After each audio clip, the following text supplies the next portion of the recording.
3ஆம் அதிகாரம் 1 தொடர்ந்து நாம் வாசிக்கலாம். இன்றைய செய்திக்குள்ளாய் நாம் கடந்து செல்வோம். எடுத்தவர்கள் வாசியுங்கள். மத்தேயு 3ஆம் அதிகாரம் 1 தொடர்ந்து வாசியுங்கள். அந்நாட்களில் யோவான் ஸ்நானன் யூதேயாவின் வனாந்தரத்தில் வந்து மனம் திரும்புங்கள், பரலோக ராஜ்யம் சமீபித்திருக்கிறது என்று பரலோக ராஜ்யம் சமீபித்திருக்கிறது என்று பிரசங்கம் பண்ணினார். போதும். அந்நாட்களிலே அப்படி இருக்கும்போது என் நாட்களிலே என்று ஒரு கேள்வி எழுப்ப வேண்டும். எப்பொழுதுமே வேதத்தை படிக்கும் பொழுது அங்கேயே பதிலும் இருக்கிறது, அங்கேயே கேள்வியும் இருக்கிறது. ஆனால் கேள்வியை நீங்கள் கேட்டால் பதில் கிடைக்கும். நீங்கள் கேள்வியை அறியாமல் பதிலை நீங்கள் தேடக்கூடாது. அங்கேயே ஆண்டவர் சொல்றாரு அந்நாட்களிலே. அப்படி என்றால் எந்த நாட்களிலே யோவான் ஸ்நானன் பிரசங்கம் பண்ணினார்? 1. 2வது, யோவான் ஸ்நானன் பிரசங்கித்த இடம் வனாந்தரம், யூதேயாவின் வனாந்தரம் என்று சொல்லப்படுகிறது. யூதேயா ஒரு மிகப்பெரிய பரப்பளவு கொண்ட ஒரு இடம். அந்த யூதேயாவிலே ஒரு வனாந்தரம், நிறைய வனாந்தரம், அதுல ஒரு வனாந்தரம், அது யோர்தானுக்கு பக்கத்தில் இருக்கிற ஒரு வனாந்தரம். அந்த வனாந்தரத்துல யோவான் ஸ்நானன் அங்க வந்து பிரசங்கம் பண்றதுக்கு அந்த இடத்தை அவர் செலக்ட் பண்ணார். நல்ல உன்னிப்பாக பிரசங்கத்தை கவனிக்கணும். எந்த நாட்களிலே யோவான் ஸ்நானன் பிரசங்கம் பண்ணுவதற்கு வனாந்தரத்தை தெரிந்து கொண்டார்? எங்க இயேசு கிறிஸ்து தேவனுடைய ஊழியத்தை, பிதாவாகிய தேவன் இயேசு கிறிஸ்து கொடுத்த ஊழியத்தை அவர் எப்படி செய்தாரோ அதே போலதான் யோவான் ஸ்நானனும் தேவனுடைய ஊழியத்தை தெளிவாக, திறம்பட அந்த சத்தியத்தை போதிப்பதற்காக வனாந்தரத்திலே நின்று அவன் சத்தமிடுகிறான். வனாந்தரத்தில் வந்து நின்று அவன் சத்தமிடுகிறான். லூக்கா 3ஆம் அதிகாரம் 2ஆம் வசனத்துல இன்னும் கொஞ்சம் தெளிவாக நம்ம அந்த வசனத்தை எடுத்து படிச்சா, வாசிங்க. 3:2. அண்ணாவும் காய்பாவும், லூக்கா 3ஆம் அதிகாரம் 2ஆம் வசனம். அண்ணாவும் காய்பாவும் பிரதான ஆசாரியரும் இருந்த காலத்தில் வனாந்தரத்திலே சகரியாவின் குமாரனாகிய யோவானுக்கு தேவனுடைய வார்த்தை யோவானுக்கு உண்டாயிற்று. யோவான் தானாக பிரசங்கிக்கவில்லை, யோவான் தானாக வசனத்தை போதிக்கவில்லை. தேவனுடைய வார்த்தை அவன் மேலே விழுந்தது, தேவனுடைய வார்த்தை யோவானுக்குள் வந்தது. தேவனுடைய வார்த்தையை அவனுக்கு கிடைத்ததினாலே அந்த வார்த்தையை அவன் ஜனங்களுக்கு சொல்வதற்காக அவனுடைய குரலாய் அல்ல, தேவனுடைய குரலாகவே நான் மாற வேண்டும் என்று அவன் தன்னை அர்ப்பணித்ததினாலே யோவான் ஸ்நானன் அந்நாட்களிலே தேவனுடைய வார்த்தை அவனுக்கு உண்டாயிற்று.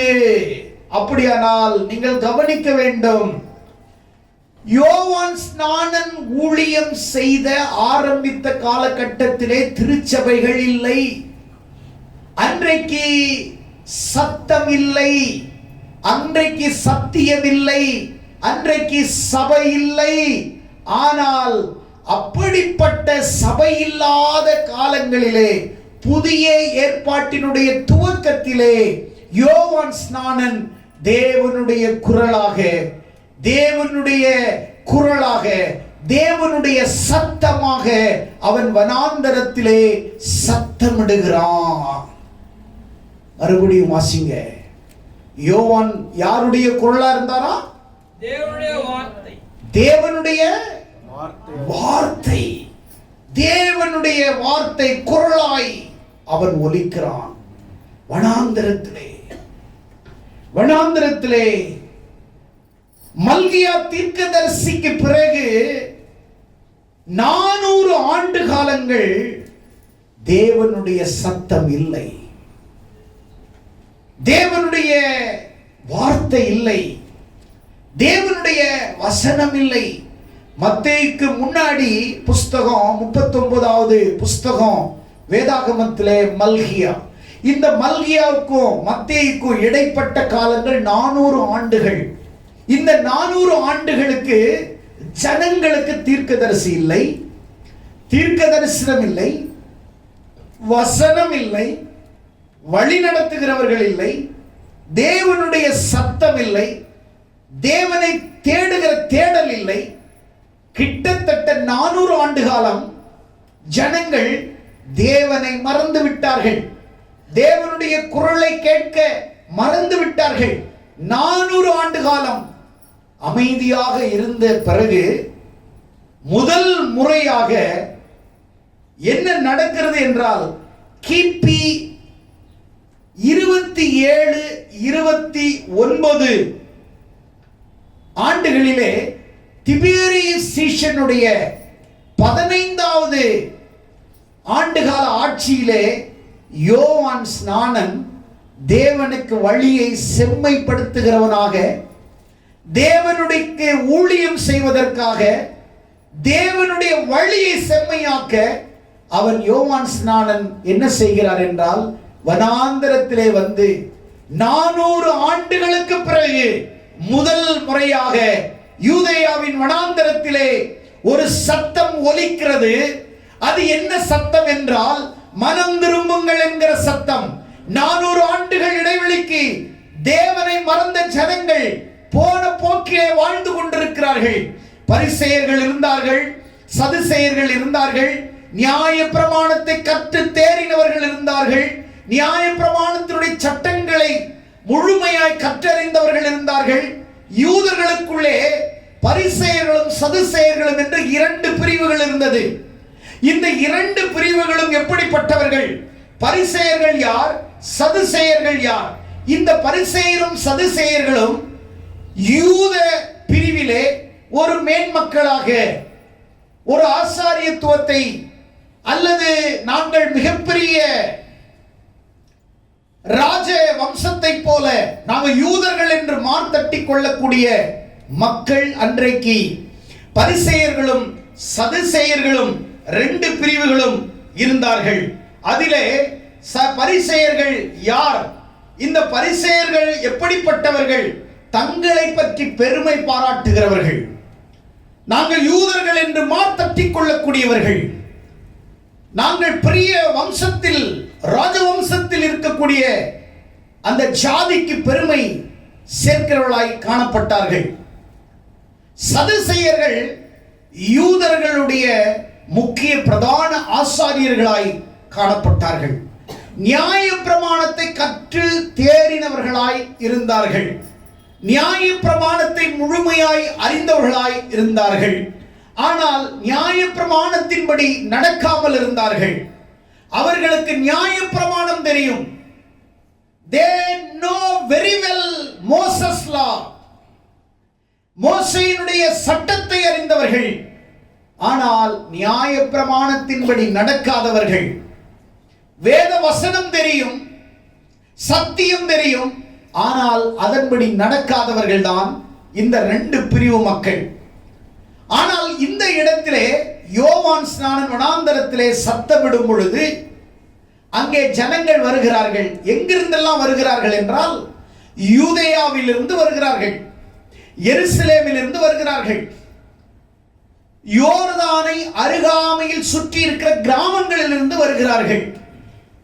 அப்படியானால் யோவான் ஸ்நானன் செய்த ஊழியம், John the Baptist of the wilderness ministry, அவன் எப்படிப்பட்ட ஊழியங்களை அந்த இடத்திலே அவன் செய்தான்? அவன் தேவனுடைய குரலாக வனாந்தரத்திலே ஒலிக்கும் பொழுது இப்படி இருக்கக்கூடிய மக்கள் எல்லாம் திரண்டு அவரிடத்திலே வருகிறார்கள். கிட்டத்தட்ட எருசலேமிலிருந்து வந்தார்கள். 40-50 கிலோமீட்டர் தூரத்திலே எருசலேம் இருக்கிறது. பெத்தானியா இன்னும் அருகாமையில் இருக்கிறது. யூதேயா 60 கிலோமீட்டர் தொலைவில் இருக்கிறார்கள். அது மட்டுமல்ல, அருகாமையில் இருக்கிற கிராமங்கள் 10 to 15 கிலோமீட்டர் தொலைவில் இருந்து யோவான் ஸ்நானனுடைய பிரசங்கத்தை கேட்க வர்றாங்க. எரிகோவில் இருந்து வர்றாங்க. 25 கிலோமீட்டர் தொலைவில் இருக்கக்கூடிய எரிகோவில் இருந்து வருகிறார்கள். அப்படியானால் ஏன் தேவனுடைய குரலாக ஒலிக்கிற யோவான் ஸ்நானனுடைய வசனத்தை கேட்பதற்கு அருகாமையில் உள்ளவர்கள் அல்ல, தூரத்தில் உள்ளவர்கள் 60 கிலோமீட்டர், 50 கிலோமீட்டர், 25 கிலோமீட்டர், 15 கிலோமீட்டர் தொலைவில் இருக்கக்கூடிய மக்கள் வருகிறார்கள். கிட்டத்தட்ட 60 கிலோமீட்டர் நடக்க வேண்டுமானால் குறைந்தபட்சம் 1.5 நாள் தேவைப்படும் அந்த காலத்திலே. ஏனென்றால் சமமான ரோடு இருக்காது. அங்கே அவர் பிரசங்கித்தார், பள்ளங்கள் எல்லாம் என்னாகும்?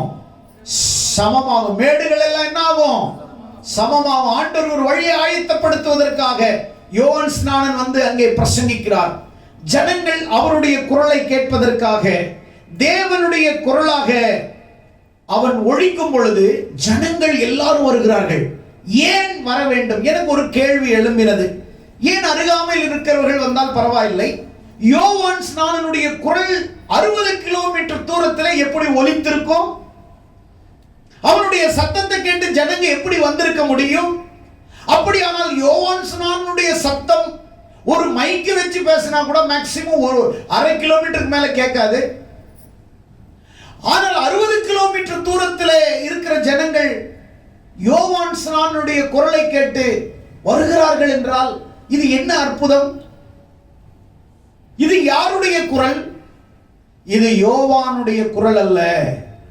யோவான் தேவனுடைய குரலாய் ஒழிக்கிறான். தேவனுடைய குரலை கிட்டத்தட்ட நாங்கள் கேட்டு 400 ஆண்டுகள் ஆகிறது.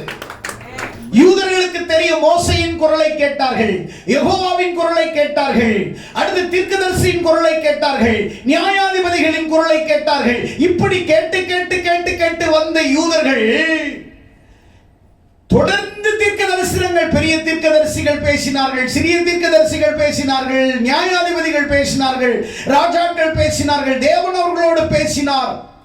மல்கியா வரைக்கும் தேவனுடைய குரலை சத்தத்தை கேட்டவர்கள். மல்கியாக பிறகு 400 ஆண்டு காலம் தேசம் அமைதியாயிடுச்சு. தீர்க்கதரிசிகள் இல்லை, வசனம் இல்லை, வார்த்தை இல்லை, எதுவுமே இல்லை. திருச்சபை இல்லை, கூடாரங்கள் இல்லை, ஆசாரிப்புகள் இல்லை, ஆசார கூடாரம் இல்லை, எல்லாம் 400 ஆண்டுகள் தேசம் அமைதியா இருக்கிறது. ஆனால் ஜனங்களுக்கு ஐயோ தேவனுடைய குரலை கேட்டு 400 ஆண்டுகளும் ஆயிடுச்சு, ஐயோ தேவனுடைய குரல் ஒலிக்கிறது வனாந்தரத்திலே, வாருங்கள் செல்வோம் தேவனுடைய வார்த்தை கேட்பதற்கென்று தேவனுடைய குரலை கிட்டத்தட்ட 400 ஆண்டு காலம் கழித்து ஜனங்கள் ஆர்வத்தோடு வாஞ்சையோடு தேவனுடைய வசனத்தை கேட்க ஜனங்கள் கூட்டம் கூட்டமாய் யோவான் ஸ்நானனிடத்திலே வருகிறார்கள். யோவான் ஸ்நானனிடத்திலே வருகிறார். தேவனுடைய குரலாய் இருக்கிறதே. நீ தேவனுடைய குரலை கேட்டு எத்தனை ஆண்டுகளாக இருக்கிறது? தேவனுடைய சத்தத்தை கேட்டு எத்தனை மாதங்கள் ஆகிறது? தேவனுடைய வசனத்தை படித்து எத்தனை மாதங்கள் ஆகிறது? திருச்சபைக்கு வந்து எத்தனை மாதங்கள் ஆகிறது? சபையை விட்டு மறந்து எத்தனை மாதங்கள் ஆகிறது? தேவனுடைய அபிஷேகத்தை இழந்து எத்தனை மாதங்கள் ஆகிறது? தேவனுடைய வழிநடத்துதலை பார்க்காமல் இருந்த நாட்கள் எத்தனை நாட்களாக இருக்குது? தேவனுக்குள்ளாக ஆவியிலே நிரம்பி செபிக்கிற வாழ்க்கை விட்டு நீ எத்தனை மாதங்கள் ஆயிருக்கிறது? சபையின் ஐக்கியத்தை விட்டு எத்தனை மாதங்கள் ஆயிருக்கிறது? தேவனுடைய பிரசன்னம், தேவனுடைய மகிமையில் களி கூறுகிறதை விட்டு எத்தனை நாட்கள் ஆயிருக்கிறது? அப்படிதான் 400 ஆண்டு காலம் தேசத்திலே தேவனுடைய குரல் இல்லை, தீர்க்கதரிசிகள் இல்லை, நடக்கிறதை சொல்வதற்கு தீர்க்கதரிசிகள் இல்லை. ஆனால் முதலாக யோவான் ஸ்நானன் அவன் வனாந்தரத்திலே சத்தமிடுகிறான். வனாந்தரத்திலே சத்தமிடுகிறான். வனாந்தரம் அதிரத்தக்கதாக யோவான் ஸ்நானன் சத்தமிடுகிறான். யோவானுக்கு தேவனுடைய வார்த்தை கிடைத்தது. இயேசு கிறிஸ்துவுக்கு முன்பாக யோவான் ஸ்நானனுக்கு தேவனுடைய வரங்களும் வல்லமைகளும் வார்த்தைகளும் வெளிப்படுகிறது. யோவான் ஸ்நானன் வனாந்தரத்திலே சத்தமிடும் பொழுது அந்த சத்தத்தை கேட்பதற்காக ஜனங்கள் எல்லா இடங்களிலிருந்து வருகிறார்கள். யூதேயாவிலிருந்து வருகிறார்கள், எருசலேமிலிருந்து வருகிறார்கள், எரிகோவிலிருந்து வருகிறார்கள், சிற்றூர்களிலிருந்து வருகிறார்கள், சுற்றிலும் இருக்கிற இடத்திலிருந்து வருகிறார்கள். வசனத்தை கேட்க வேண்டும். ஐயோ 400 ஆண்டுகள் கிடைத்து யெகோவாவின் வார்த்தை கிடைக்கிறது என்று மக்கள் ஆர்வமாய் தேடி வந்தார்கள். வாஞ்சையாய் தேடி வந்தார்கள். ஐயோ, மீண்டும் ஆண்டவர் நம்முடைய தேசத்திலே ஒலிக்கிறார், யூதர்களுக்காய் பிரசன்னமாகிறார், நமக்காக தேவன் பேசுவதற்கு மீண்டும் ஒரு மனுஷனை, யோவான் ஸ்நானனை எழுப்பிவிட்டார். அவருடைய குரலை கேட்டு பல ஆட்கள் ஆகிவிட்டது. அந்த குரலை கேட்பதற்காக ஜனங்கள் ஓடோடி வருகிறார்கள். அப்படி வாஞ்சையோடு வருகிற ஜனங்களை பார்த்து யோவான் ஸ்நானன் சந்தோஷமடையாமல் அவன் சொல்லுகிறான், பரிசேயரும் சதுசேயரும் அவரிடத்திலே ஞானஸ்நானம் பெற வரும் பொழுது, விரியன் பாம்பின் குட்டிகளே, வரும் கோபத்துக்கு உங்களை ஆளாக்கினவன் யார்? என்ன பாஸ்டர், ஞானஸ்நானம் எடுக்க வந்தவங்களை போய் இப்படி இந்த பாஸ்டர் விரியன் பாம்பின் குட்டிகளே என்று சொல்லலாமா? காரணம், யூத மத தலைவர்கள் மாய்மாலக்காரர்கள். அவர்கள் வெளியே பக்தி வேஷம் போடுகிறவர்கள், உள்ளே வேறு விதமானவர்கள். தங்கள் உள்ளத்திலே அவர்கள் தேவனை மகிமைப்படுத்தாதவர்கள். உதடுகளினாலே கனம் பண்ணுகிறவர்கள், உள்ளத்திலே அவர்கள் கனம் பண்ணவில்லை. அவர்களுக்கு உண்மையான மனம் திரும்புதல் இல்லை, உண்மையான பக்தி இல்லை. பரிசேயரும் சதுசேயர்களும் வெளியே வேஷம் போட்டு உள்ளே பக்தியற்றவர்களாய், வெளியிலே பக்தி உள்ளவர்களாய் காண்பித்தார்கள், ஆனால் உள்ளத்திலே பக்தியற்றவர்களாய் இருந்தார்கள். பரிசேயரும் சதுசேயரையும் பார்த்துதான் யோவான் சொல்லுகிறான், விரியன் பாம்பின் குட்டிகளே, தந்தர்மம் வஞ்சகமும் உள்ளவர்களே, விஷம் மிக்கவர்களே, நீங்கள் ஞான ஸ்நானம் எடுக்க வருகிறீர்கள். ஆனால் உண்மையான மனம் திரும்புதல் என்றால் பாவத்துக்காக மனம் திரும்புகிறோம் என்று சொல்லியும் தொடர்ந்து பாவம் செய்கிறவர்கள். யோவான் அவர்களை பார்த்து, எங்கே உங்கள் மனம் திரும்புதல்? உங்கள் மனம் திரும்புதலுக்கு ஒரு ஆதாரத்தை காட்டுங்கள், மனம் திரும்புதலுக்கான ஏற்ற கனிகளை காட்டுங்கள் என்று பரிசேயரும் சதுசேயரிடத்திலே யோவான் ஸ்நானன் சொல்லுகிறான். மனம் திரும்புதல் தான் கிறிஸ்தவம், மதம் திரும்புவது அல்ல கிறிஸ்தவம். மனம் திரும்புதல், மனம் திரும்புதல், மதம் திரும்புதல் அல்ல, மனம் திரும்புதல். கிறிஸ்தவம் என்றால் என்ன? சொல்லுங்க வாய் திறந்து. மதம் திரும்புதல் அல்ல, மனம் திரும்புதல். ஆமென். இப்ப இவங்க மதம் திரும்ப வர்றாங்க, ஆனா அவர் சொல்றாரு, மதத்துக்கு வராதீங்க, மனம் திரும்புதலுக்காக வாங்க. மனம் திரும்புதலுக்கு ஏற்ற கனிகளை கொடுங்கள். விரியன் பாம்பின் குட்டிகளே, யோவான் ஸ்நானன் அவர்களை பார்த்து சொன்னார், விரியன் பாம்பின் குட்டிகளே. அநேகர் சபைக்கு வருவார்கள், பக்தி வேஷம் இருக்கும், உதடுகளில் ஆராதனை இருக்கும், உள்ளத்தில் வெறுமை இருக்கும். வெளியே பக்தி வேஷம் இருக்கும், உள்ளே அழுக்கு இருக்கும். வெளியே கிறிஸ்தவர்களைப் போல ஆக்டிங், உள்ளே அவர்கள் கிறிஸ்துவை தேவனை அற்றவர்களாய் இருக்கிறார்கள், கிறிஸ்துவை தரிக்காதவர்களாய் இருக்கிறார்கள். யோவான் ஸ்நானன் 400 ஆண்டுகளுக்கு பிரசங்கம் பண்ணி ஜனங்கள் ஓடோடி வரும்போது அங்கே அவன் உண்மையான செய்தியை சொல்லுகிறான், உண்மையான மனம் திரும்புதலை குறித்து பிரசங்கிக்கிறான். நீங்கள் மனம் திரும்பி இருந்தால் அதற்கு ஆதாரத்தை காட்டுங்கள். நீங்கள் வஞ்சிக்கிறீர்கள், பக்தியற்றவர்களாய் இருக்கிறீர்கள், வேஷம் போட்டவர்களாய் இருக்கிறீர்கள். சபைக்கு வருவது நீ கிறிஸ்தவனாக வாழ்வதற்கல்ல, கிறிஸ்துவை வெளிப்படுத்துவதற்காக சபைக்கு வர வேண்டும். நீ சமுதாயத்திலே கிறிஸ்தவன் என்று வெளிக்காட்டுவதல்ல, கிறிஸ்துவை வெளிக்காட்டுவதற்காக சமுதாயத்திலே உன்னுடைய நற்பணிகள் இருக்க வேண்டும், உன்னுடைய நன்னடத்தை இருக்க வேண்டும். உன்னுடைய பேச்சு, செயல், சொல், பாவனை, உன்னுடைய கிரியைகள் எல்லாமே கிறிஸ்துவை சார்ந்ததாக, கிறிஸ்துவை பிரதிபலிக்கிறதாக, கிறிஸ்துவை பார்க்கிறதாக. உங்கள் மூலம் கிறிஸ்துவை காண வேண்டும், உங்கள் மூலம் தேவனை காண வேண்டும், உங்கள் மூலம் தேவனுடைய அன்பை காண வேண்டும், உங்கள் மூலம் தேவனுடைய கனிகளை காண வேண்டும். அதை விட்டு பக்தியின் வேஷத்தை தரித்து வருகிறீர்களே விரியன் பாம்பின் குட்டிகளே என்று அவர் கடிந்து கொண்டார்.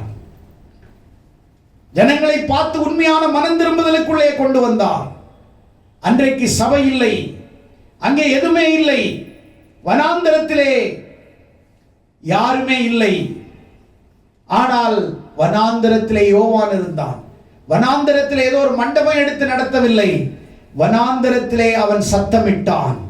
ஆனால் வனாந்தரத்திலே என்ன இருந்தது என்றால், யோவானின் பிரசங்கத்தை கேட்டவர்கள் ஆவியில் நிறைந்த மக்கள் இருந்தார்கள். ஆவியிலே நிறைந்து வாழ்ந்த மக்கள் வனாந்தரத்தில் இருந்தார்கள். இன்றைக்கு சபை இருக்கிறது, சபையிலே ஆவியிலே நிரம்பி வாழ்கிற மக்கள் இல்லை. ஆனால் அன்றைக்கு சபை இல்லை, ஆனால் ஆவியிலே நிறைந்து வாழ்கிற மக்கள் இருந்தார்கள். யோவானின் பிரசங்கத்திலே ஆவியிலே நிறைந்து வாழ்கிற மக்கள் இருந்தார்கள். உண்மையான மனம் திரும்பி வாழ்கிற மக்கள் இருந்தார்கள். உண்மையாக கிறிஸ்துவை பிரதிபலிக்கிறவர்களாய் இருந்தார்கள். ஆனால் இன்றைக்கு சபை இருக்கிறது, ஆனால் அங்கே ஆவி இல்லை.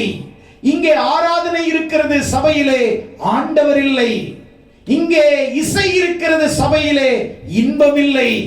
இன்றைக்கு ஆடல் பாடல் இருக்கிறது, ஆண்டவர் இல்லை. இன்றைக்கு சபை சபையாக இல்லை. சபை கேளிக்கை விடுதியாய் மாறிக்கொண்டிருக்கிறது. சத்தியம் இல்லை சபையிலே. எந்த சபையிலே போ, மகளே அழாதே, உன் கண்ணீரை துடைக்கிறார். 40 ஆண்டு காலம் திருச்சபைக்கு வந்து இன்னும் அழுது கொண்டிருக்கிறாய், உன்னை துடைத்துக் கொண்டே இருக்கிறாரா ஆண்டவர் உன் அழுகையை? ஒரு நாள் 40 ஆண்டுகள்ல உன்னை ஆண்டவர் ஒரு நாள் உன்னை சந்தோஷமாய் வைக்கவில்லையா? ஆனால் இன்றைக்கு பாம்பரிங் மெசேஜ் சபைகளிலே, எந்த சபையில எடுத்தாலும் அவர்களுக்கு ஆறுதலான வார்த்தைகள். எத்தனை கூட்டங்கள் நடத்தினாலும் மனம் திரும்புகிறது எல்லாம் கிறிஸ்தவன் தான். ஸ்டீவனும் யோசேப்பும் போல யாக்கோபு ஆபிரகாம் தான் மனம் திரும்பிக் கொண்டிருக்கிறான். அதிலே கண்ணியப்பன் இல்லை, அங்கே கண்ணப்பன் இல்லை, அங்கே கண்ணன் இல்லை. எல்லா கூட்டங்களிலும் கிறிஸ்தவர்களின் பெயர் தான். அங்கே புது பெயர்கள் ரட்சிக்கப்படவில்லை. இயேசுவை ஏற்றுக்கொண்டு முன்னே வாருங்கள் என்றால் எல்லா கிறிஸ்தவர்கள். 60 ஆண்டு காலமாய் இருந்து இன்னும் நீ மனம் திரும்பி கொண்டிருக்கிறாய். ஆனால் யோவானின் பிரசங்கத்திலே கேட்டவர்கள் ஆவியிலே நிறைந்து வாழ்ந்தார்கள். வனாந்தரத்திலே அங்கே சபை இல்லை, ஆவியிலே நிறைந்து வாழ்ந்த மக்கள் இருந்தார்கள்.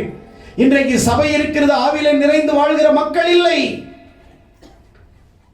சத்தியத்தை அவர்கள் தேடவில்லை. இரண்டாவது பாயிண்ட், அங்கே வந்தவர்கள் வசதியை தேடவில்லை, வசனத்தை தேடினார்கள். ஆமென். வனாந்தரத்தில் வந்தவர்கள் வசதியை தேடவில்லை, வசனத்தை. இன்றைக்கு சபையில வந்த உடனே கல்லறை தோட்டம் இருக்குதா, உடனே சாக தான் விரும்புறான் கல்லறைக்கு போக.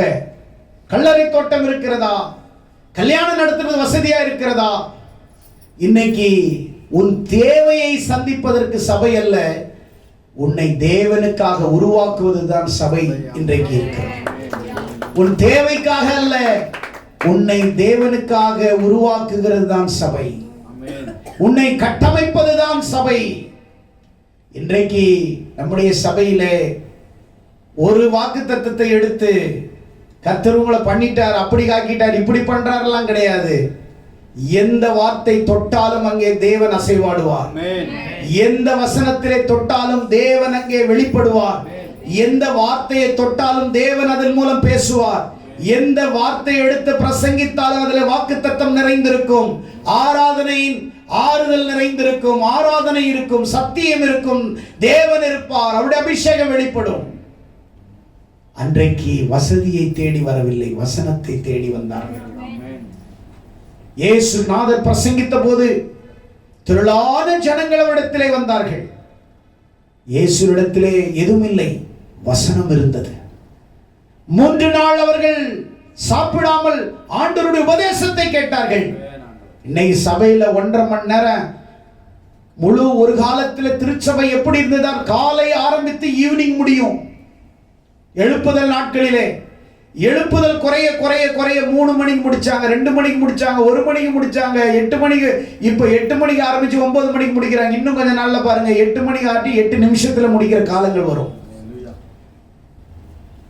நாள் முழுவதும் ஆராதித்த ஆராதனை எல்லாம் விட்டு இப்பொழுது 1 மணி நேரம் ஆராதனை, 1 மணி நேரம் ஆராதனை. ஏன் 1/2 மணி நேரம் ஆராதனை முடிகிற ஒரு பாடல், ஒரு செய்தி, கர்த்தர் உங்களோடு இருப்பாராக, போயிட்டு வாருங்கள், இருப்பார். 1/2 மணி நேரத்தில் ஆராதிச்சுக்கிறோட கர்த்தர் இருக்கிறார்னா நான் மார்த்தட்டி கூட நான் பல மணி நேரம் ஆராதிக்கிறேன் கூட கர்த்தர் நிச்சயமாய் இருப்பார். என்னோடு கூட ஆண்டவர் இருப்பார். ஆமென். ஹalleluya. ஹalleluya. யோவான் ஸ்நானன் அன்னைக்கு பிரசங்கம் பண்ணின பிரசங்கம் எப்படி? வனாந்தரத்திலே சத்தமிடுகிறவனாய் இருந்தான். தேவனுடைய குரல் எங்க ஒலிக்கிறதோ அங்கே ஜனங்கள் கூடி வருவார்கள். தேவனுடைய குரல் எங்கே இருக்கிறதோ ஜனங்கள் அங்கே வருவார்கள். உண்மையானவர்கள் வருவார்கள். தேவனுடைய குரல் எங்க இருக்கிறதோ பல மணி நேரம் டிராவல் பண்ணி பல நாட்கள் நடந்து வந்தார்கள். அதுபோல இனி வருகிற நாட்களிலே திருச்சபை அப்படிப்பட்ட சபையாய் இருக்க ஆண்டவர் விரும்புகிறார்.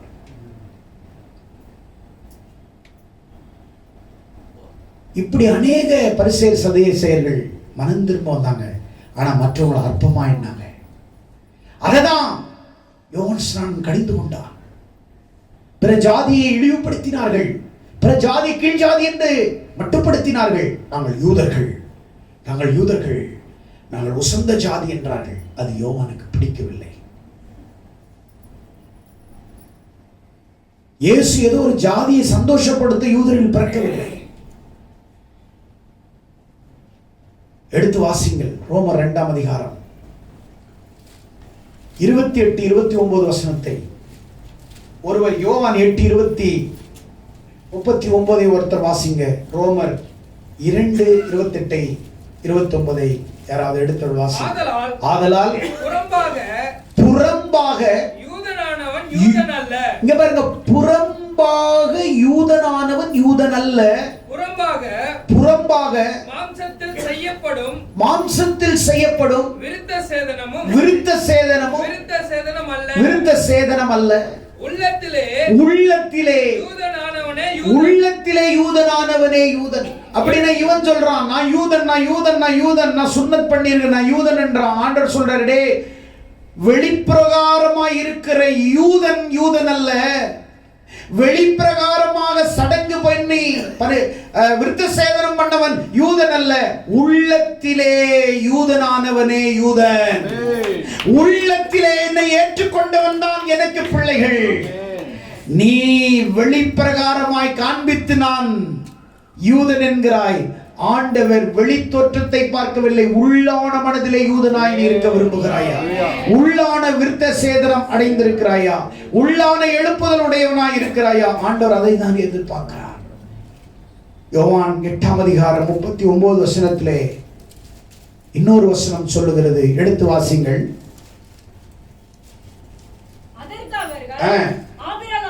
ஆபிரகாம்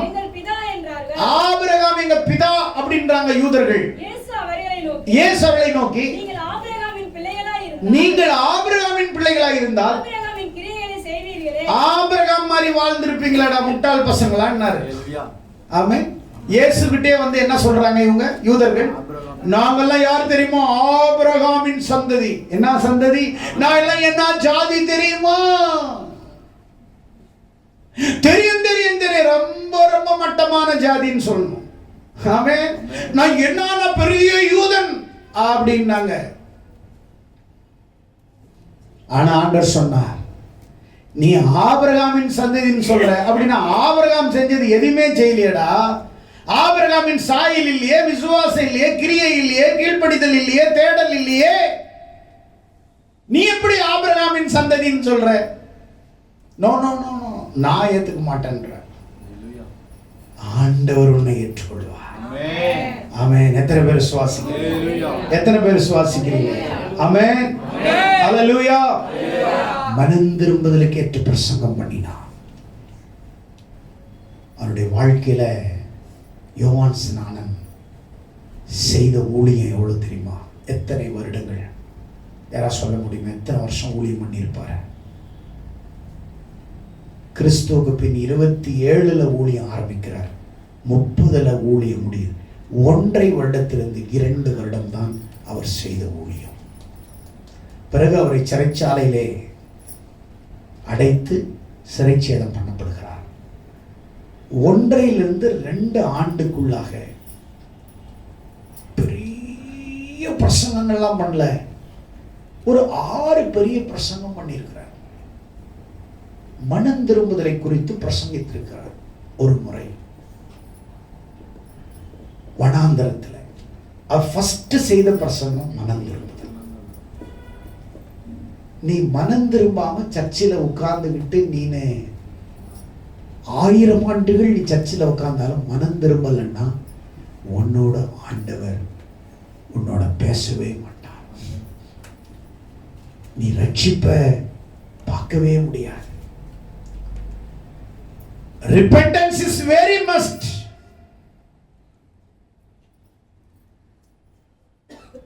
யோவான் ஸ்நானனை நான் கொஞ்சம் கற்பனை பண்ணி பார்த்தேன்.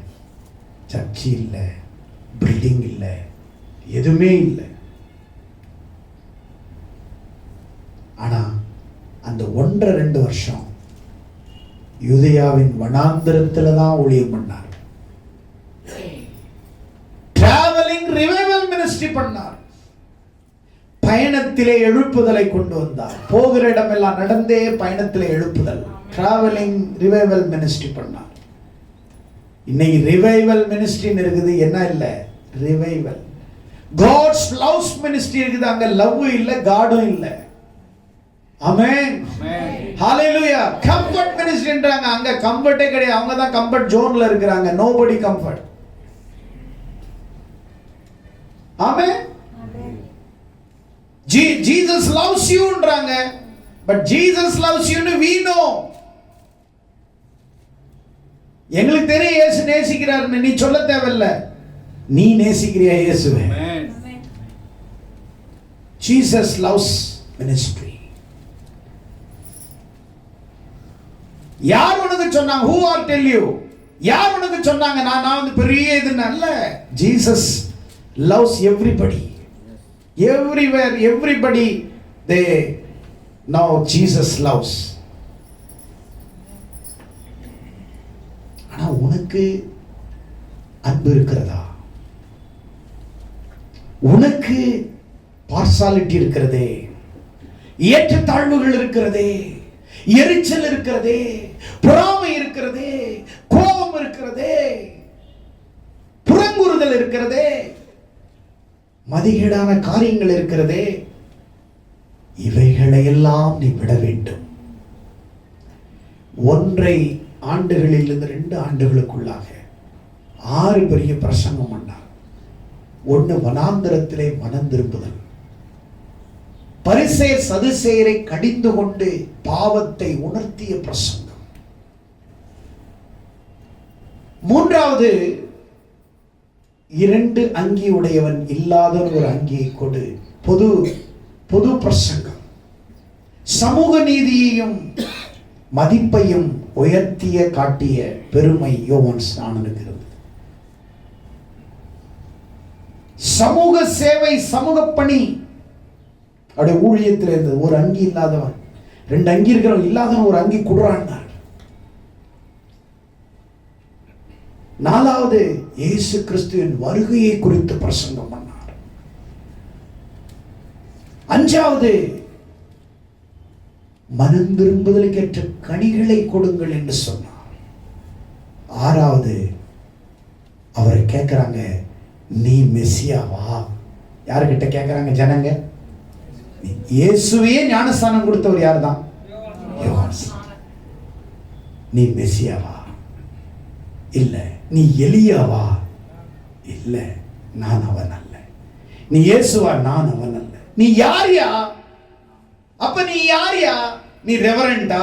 இல்ல. நீ பிஷப்பா? இல்ல. அப்போஸ்தலா? இல்ல. நீ யாரியா? ஆண்டவருக்கு வழியை ஆயத்தப்படுத்துகிறார். என்ன போல் பேசினாரு?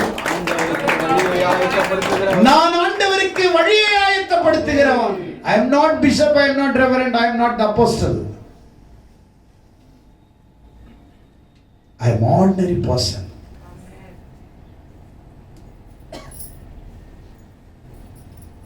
எவ்வளவு ஒரு தாழ்மை!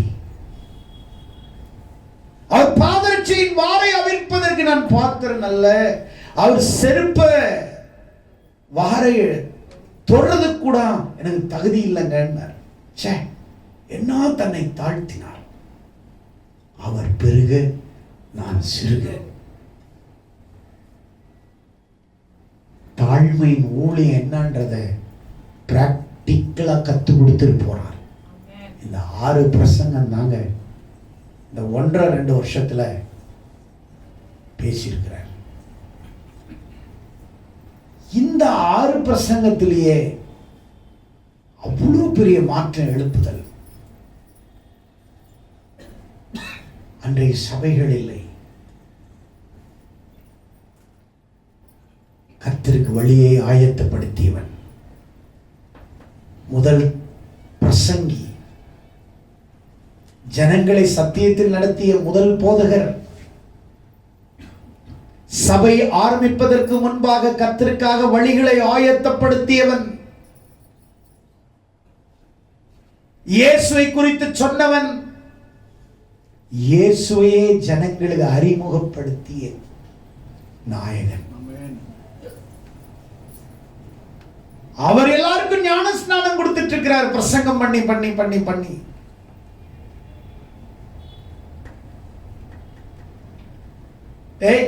எதுக்கு ஞானஸ்தானம் எடுக்க வர்ற பொட்டாளி? அப்படி நேரடியா கடிந்து கொள்ளக்கூடிய யோவான் ஸ்நானம்.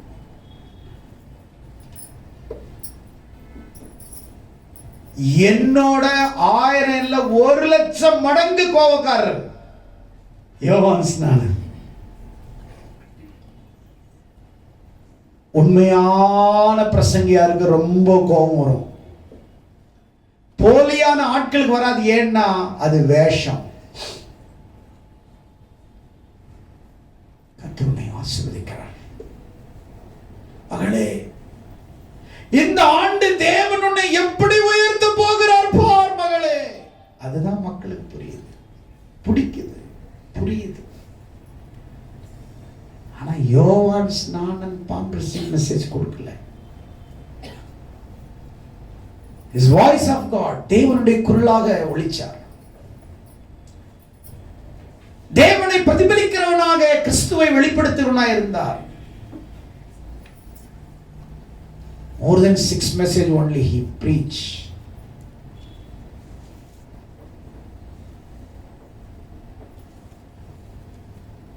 பெரிய ரிவைவலை கொண்டு வந்தார். சபை இல்லாத காலங்களில் பெரிய எழுப்புதலை கொண்டு வந்தார். ஞானஸ்நானம் கொடுத்துட்டு இருக்கிறார். இயேசு வருகிறார். நான் உங்களுக்கு சொன்னேன், எனக்கு பின் வருகிறவர் என்னிலும் வல்லமை உள்ளவர், இதோ அவர் வருகிறார். உலகத்தின் பாவத்தை சுமந்து தேவ ஆட்டுக்குட்டி வருகிறார். அவருடைய பாதரட்சின் வாரை அவளுக்கு நான் பாத்திரம் அல்ல. இயேசு அப்படியே வனாந்தர அந்த யோர்தான்ல இறங்குறார். யோவான் சொல்றார், இயேசுவை பார்த்து, ஐயா ஐயா ஐயா ஐயா ஐயா, நீங்க எனக்கு கொடுங்க ஐயா, உங்ககிட்ட நான். அவர் சொல்றாரு, பாருங்க அவர் எவ்வளவு பெரிய தாழ்மை உள்ளவர் பாருங்க. இவர் மிஞ்சிட்டார். அவர் இப்ப இடம் கொடு, நீ தான் எனக்கு கொடுக்கணும், அதெல்லாம் பேசக்கூடாது ப்ளீஸ். இயேசு அங்க வந்தோடனே அவர் தான் தெய்வம். எல்லாம் ஓரமா நிக்க வைங்க. யோவான் ஒவ்வொருத்தனை அனுப்பு. அவர் கொடுத்துருக்கலாம். அவரும் லைன்ல போய் நின்னார். என்ன பண்ணாரு? அவரும் லைன்ல நின்னார். அவர் வரும்போது பார்த்து, ஆண்டவரே கொடு கொடு, அப்புறம் பேசிக்கலாம், பண்ணி கொடு, எல்லாம் பார்க்கறேன். நாம் இப்படி செய்வது பிதாவுக்கு சித்தமாக இருக்கு. நம்ம செய்யற ஊழியம் பிதாவுக்கு சித்தம். ஞானஸ்நானம் கொடுக்கிறது பிதாவுக்கு சித்தம். நான் உன் கையில ஞானஸ்நானம் வாங்குறது அவருக்கு சித்தம். நீயும் அவரை சித்தம், அவர் வேலையை செய்யற, நானும் ஒரு வேலை செய்ய வந்திருக்கிறேன். 2 பேரும் செய்வோம். அவர் வேலையை தான் நம்ம செய்யறோம். எவ்வளவு தாழ்மையா இருந்தார் ஏசப்பா, எவ்வளவு தாழ்மையா இருந்தார்.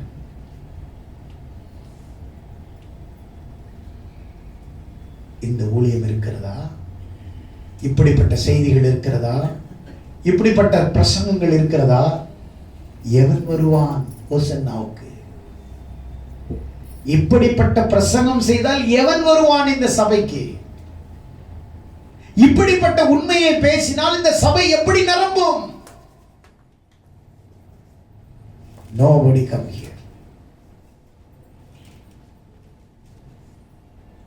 But chosen people. தெரிந்து கொள்ளவர்கள் மட்டும்தான் வருவார்கள். தெரிந்து கொள்ளப்பட்டவர்கள் வருவார்கள். பரலோகம் தேவை, சத்தியம் தேவை, கண்டிப்பு தேவை, கடிந்து கொள்ளுதல் தேவை, உணர்வு தேவை. இவையெல்லாம் விரும்புகிறவர்கள் தான் சத்தியம் எடுக்கும் இடத்திலே சங்கமமாவார்கள். சத்தியம் இருக்கும் இடத்திலே அவர்கள் சங்கமமாவார்கள். எனக்கு தெரியாத பிரசங்கங்களா ஆசீர்வாதத்தின் பிரசங்கம்? எனக்கு தெரியாத ஆறுதலான வார்த்தையா? எனக்கு தெரியாத கதையா புருடா உள்ளா? என்ன மாதிரி பிரசங்கம் பண்ணுவேன்? கழுத்து காதல் இருக்கிறதெல்லாம் போட்டுட்டு போயிடுவீங்க, அது மாதிரி பிரசங்கம் பண்ணுவேன். அதெல்லாம் தேவை கிடையாது. உன் மனந்திர உன் ஹார்ட்டில் என்ன செய்யணும்? நகையெல்லாம் நீங்க போடக்கூடாது, கழட்டி காணிக்க பெட்டியில் வச்சிருங்க. எதுக்கு நீ மட்டும் வாங்கிக்கிற நகையை போய் கடல்ல போட்டுரு. இவர் வாங்கி கத்துறதெல்லாம் விரும்பலன்னு உங்க காணிக்க பெட்டியில வாங்கி இவங்க அதை வித்து பணமாக்கிடுவாங்களாம்.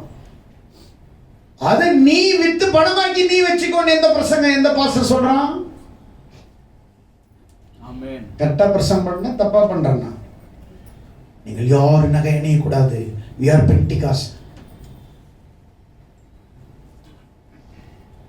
எல்லாத்தையும் காணிக்க பெட்டில போடுங்க.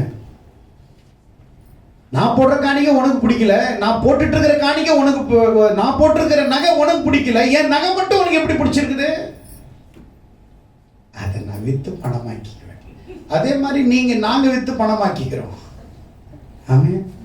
ஆனா இந்த இடத்துல ஜனங்க என்ன செய்வீங்கன்னா, பாஸ்டருக்கு என்ன இல்லை, ஐயோ எப்படி நடத்துறாரு, இந்த பாஸ்டருக்கு நகை போடக்கூடாது, எளிமையா இருக்கணும்னு ஆசை.